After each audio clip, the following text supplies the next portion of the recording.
way from misery to happiness to thee. I'm on my way from misery to happiness to thee. I'm on my way to what I want from this world. And years from now, you'll make it to the next world. And everything that you receive up yonder is what you give to me the day I wonder. I took a right turning yesterday. Yeah, I took a right turning yesterday. I took the road that brought me to your hometown.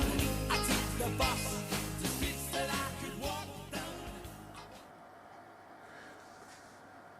Welcome to episode 1 of my guide to collecting Hongwell Cararama Land Rovers. The Hongwell firm has produced Land Rovers for quite some time in various scales, ranging from 1/72 right up to 1/24. And the ones we're concerned with for this guide is the 1/72 versions. Now this puts them in the territory of the double O gauge railways, so you often find these models, not just the Land Rovers but other ones that they do, cropping up on model railway layouts, etc. Now the main rivals to Hongwell and Cararama are the Oxford diecast range, but they're pitched at 1/76. Now if you stand the two brands together of similar vehicles, there is a difference, but it's not a vast difference. And if you were to place both brands onto the same layout but just not packed next door to each other, it's very difficult to tell the difference. So that's why they've proved quite popular. Having collected Land Rover models for quite a number of years, one thing I found very frustrating is with the Cararama range is that information's very difficult to come by. What bits there are on the internet sometimes are conflicting, so sometimes you just don't get a full picture, or they're in a foreign language. So to try and pin down exactly what models have been released has proved quite difficult, and believe you me, I've spent hours and hours trawling the internet trying to get the information.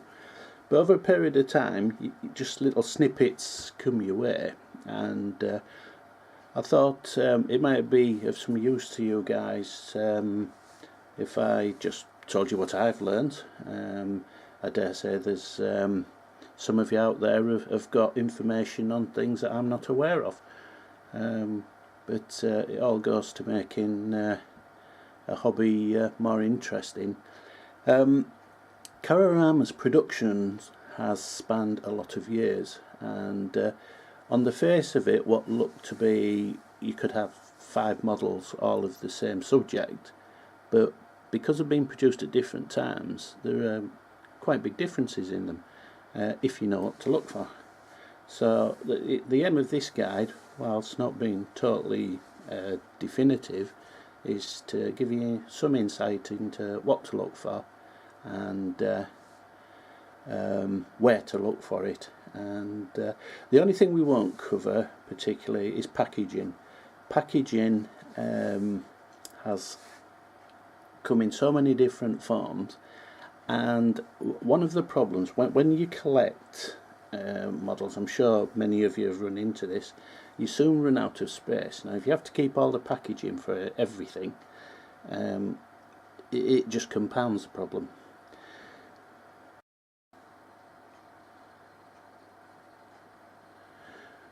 Over the years, these Land Rovers have turned up in various guises, in the form of there were actually appeared with Marks and Spencer branding.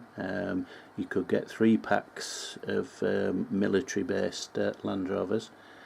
They've even come out under the Schuco name in some cases.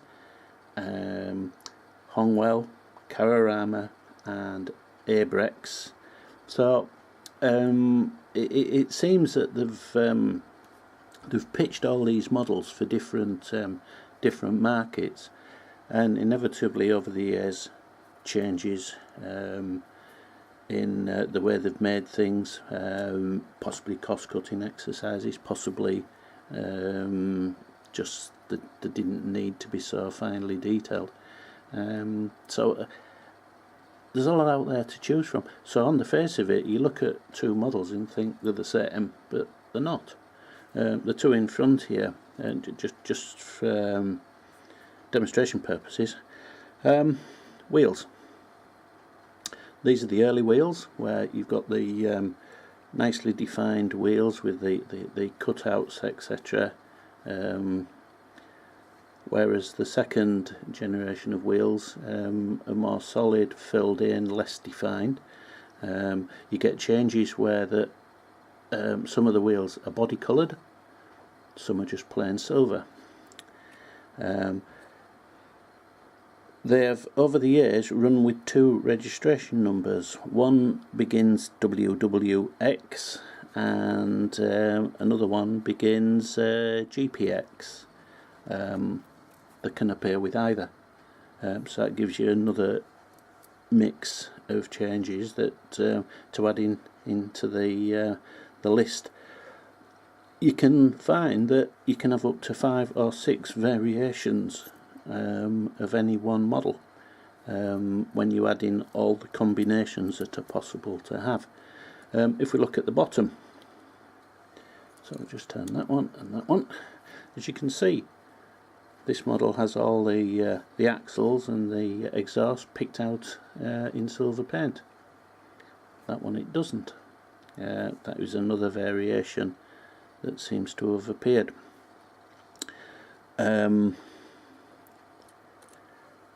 Other differences that have crept in over the years have on the soft top versions.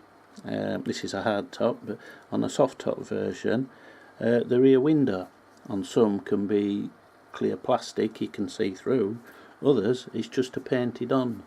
It's like a silver effect. Again, possibly a cost cutting issue, but you can have that variation with the registration number GPX or WWX with early or late wheels, with or without a vent panel that's painted. That one, the vent panel, for those who don't know, is just under the window there. It's for working in hot countries. You could open it and it allowed fresh air into the cab, just to cool things down a bit. They can be either in silver or, which is easier to see on here, can be body colour. So that's another variation that's crept in. Plus livery changes. Some of the models we'll see later on, they've actually changed the livery ever so slightly, but it is a variation. So all these things can add up. In all, I think there's about 7 different variations to these series Land Rovers. Series because they're modelled on approximately Series 2 Land Rover. They have produced the later Defenders, but there doesn't seem to be the variations around that these have, possibly because these have been around a lot longer, and so all these little differences have crept in over the years.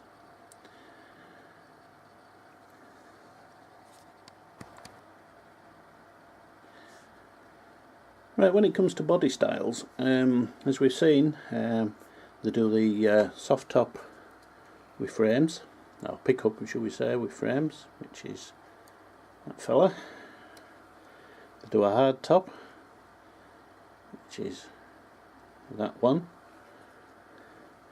They also do a covered soft top, which is that one. They do a covered soft top with windows all around. They also do a station wagon version. Again, there's not so many variations of these. I think these have come along a bit later. Now this one's showing it as a Series 3. Many of you guys out there will be far more qualified to say whether it is or it isn't a Series 2, 3, 2A or whatever. But main thing is the Land Rovers, and that's why they've proved so popular over the years. So in later videos we're going to show you the various liveries and the variations in various liveries. Not all combinations are in each livery. It's just a case of if you've got two at home that outwardly appear to be the same model, have a close look. You might be surprised. We'll tell you a bit more what to look for. As I say, there are quite a few differences in them, and it's just a case of doing a bit of homework, and you might find that there's another depth to your collection that you didn't really realise you had. So what outwardly appears to be a duplication of a model, you may find is a variation because of subtle changes that you weren't even outwardly aware of. And after a while, when you're looking at these on websites like eBay and things like that, you often get multiple views, and if you study them carefully you can actually see which model it particularly is, and you'll get quite adept at realising that I haven't got that one. And the beauty is the budget models. In fact, some of these actually turned up for a while in pound shops here in the UK, but prices are a little bit higher now. But typically you can pick one of these up for £3.99, £4.99. Just be aware when bidding from foreign buyers, because the postage costs can be pretty horrific. I was looking at one from Australia. The model worked out at about £4.50, but they wanted £25 postage. So just be aware of that. The other thing is that the earlier ones, like this is an earlier one or a more detailed one, whatever you want to call it, these tend to crop up abroad more so than they do in this country. It's surprising on the likes of eBay. People don't realise what they've got. They just stick them on for the cheap price, and these more detailed ones seem to go for pretty much the same price as the lesser detailed ones. So it's just a bit of detective work, and you'll soon get the hang of it.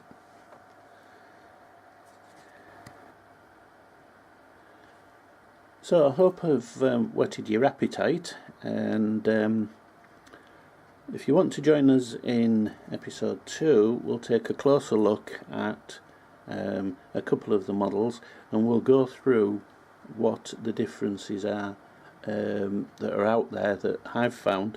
I dare say that there'll be you chaps will have combinations of differences that I don't even know exist, and that's the fun of the hobby. It's finding something new that you didn't realise was even out there, and adding it to your collection. So yeah, I hope I've tweaked your interest a bit, and if you'd like to join us in episode 2, we'll delve a little bit deeper. But in the meantime, happy collecting.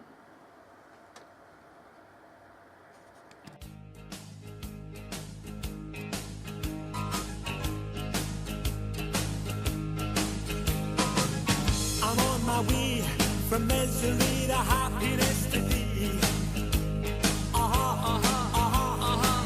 I'm on my way from misery to happiness to thee. I'm on my way to what I want from this world, and years from now